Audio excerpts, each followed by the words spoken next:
Pamilyar po ba kayo sa kasabihang hinahabol ng plancha kapag hindi na plancha ang damit na suot?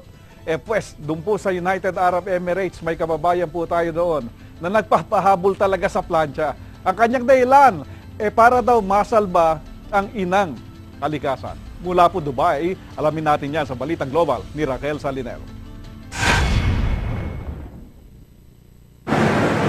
Mapapabilib ka sa engineer na ito na taga Abu Dhabi. Kahit nag-iisang nangangampanya ng kanyang advokasya, ay okay lang sa kanya. Maparating lang ang mensaheng may magagawa ka para sa inang kalikasan. My advocacy is not to iron once in a week to reduce the carbon footprint emission.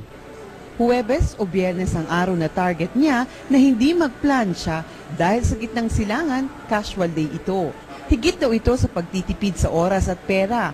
Ang climate change ang focus niya. Ang paliwanag niya, ang plancha ay kumukonsumo ng 1,100 watts kada gamit. Ipapakalat ko po ito sa buong mundo para maging aware ang lahat ng tao sa epekto ng climate change. Ikinatuwa naman ito ng mga nakaalam.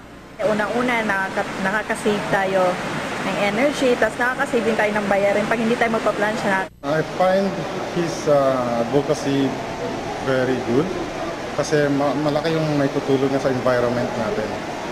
And yun nga lang, malaking challenge yun sa mga taong lagi nagpa-plancha. Pero I think it will work. Balak ni Cleofe na mangampanya sa mga paaralan at magpa-fashion show na gamit ang mga damit na hindi na plancha. Raquel Salinel, ABS-CBN News, Dubai, UAE.